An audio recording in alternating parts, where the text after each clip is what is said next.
Merits with the Net Impact. We're going to be talking about search engine optimization, and I think a great starting place is to distinguish the difference between search engine marketing, or SEM, and search engine optimization, or SEO. Search engine optimization is actually a part of search engine marketing. And so search engine marketing can encompass a lot of other tactics that don't fall under SEO, like PPC and display ads. There are also many facets to SEO as well, and it's important to know what those facets are. We have keyword research, metadata, and a variety of other things. Today we're going to be focusing strictly on metadata, but I wanted to include keyword research because it's extremely important not to start filling out your metadata before you've executed a really well thought out and well researched keyword research campaign. And we can talk all about that at the Net Impact. We know a lot about keyword research, and we can definitely help you with that as well. But today let's dive into metadata. Metadata consists of keywords that you list on your page's description, headings, alt text for images, and title tags for your page. Now it's important to know that all this metadata is behind the scenes. If you're looking at a web page, you will not see any of this metadata actually rendered on the page that the consumer or that your web visitor sees. It's all in the background, and it's all for the search engines. So first of all, keywords. Keywords are very important to metadata.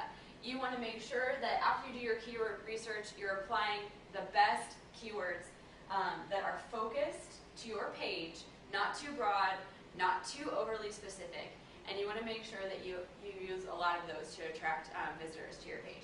So the two things to remember about keywords are that you have an unlimited number of space, but don't abuse it, and you want them to be focused to your content. Next is the description. The description is what will actually show up in your search results snippet, as Google calls it. So the description is your SERP result. You've got the search right here, and you've got the listing, 1, 2, 3 listing. This is your snippet. Now, it used to be that the descriptions would show up exactly as you had entered them into the snippet, but now Google will pull from a lot of different areas to create that snippet. So if you have a really well-written description, a lot of that description should show up in the snippet. Headings, you'll see headings in your source code. One of the things that a lot of people do for search engine optimization is they'll check source code, and all you have to do to check source code is control-click or right-click on the page, and you have the option to view source code, and you can see all of the code that's behind your website, which includes the metadata. So headings will be listed in your source code as H1, H2, H3, and these are all really important because they basically tell Google what the hierarchy of your content is. An H1 is more important than an H2, is more important than an H3.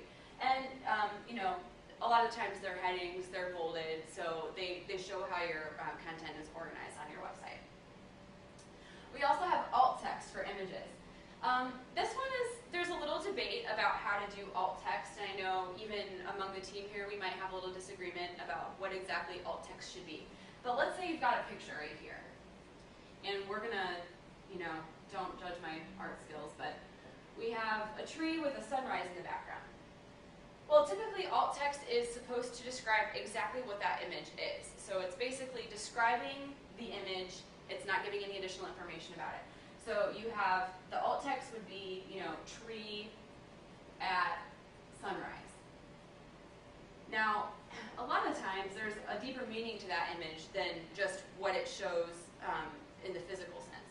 And so there's also another metadata field that you can add to an image. It's the long description field.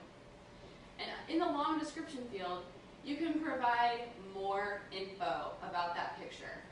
So maybe this is a tree at sunrise right before a rainbow appeared over the Grand Canyon. That would be where you can add content that would maybe connect that image specifically to the content on your page. Title tags. This is a big one. A lot of the search engines will use different lengths of title tags, but you want to keep your title between 60 to 70 characters. And you might want to do a little research on these. There's a lot of speculation that title tags are changing, that Google is changing how they create title tags for pages. Typically, title tags were given a lot of weight in search engine rankings, and they were used to basically determine the content of the page. But now there's evidence that Google is possibly creating title tags with additional information from H1s and descriptions. And they may be updating title tags or adding title tags where there were not title tags before. So there's a lot of discussion going on in the SEO community about that right now. And some companies will create title tags for their pages and they'll render exactly as they listed them, and other companies will create title tags and they'll show up slightly different than how they had them on the page, or even completely different. So that's sort of a controversial item right now, but just keep your eyes open to see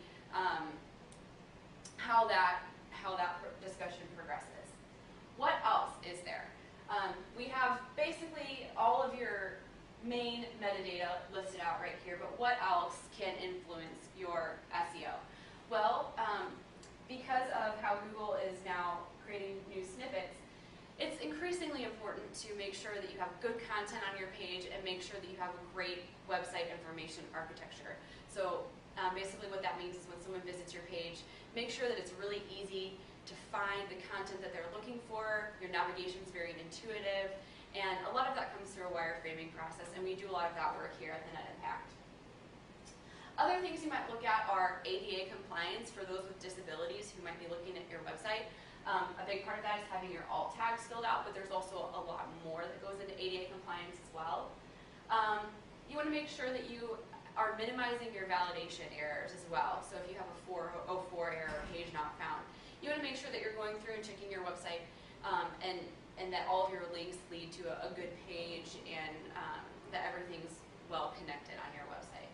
Finally, your URL. That's probably one of the hardest things to change because you have to register a new domain. But make sure that when you're starting a web page or if you're redoing a website and you can potentially change the URL, make sure that your URL still fits exactly what you want for your content, and that your URL in and of itself will be intuitive to people and they'll know exactly what to expect to find on your website. That's about it for our discussion of search engine optimization. If you need any additional assistance with search engine optimization or search engine marketing, please contact the Net Impact. We'd be happy to help.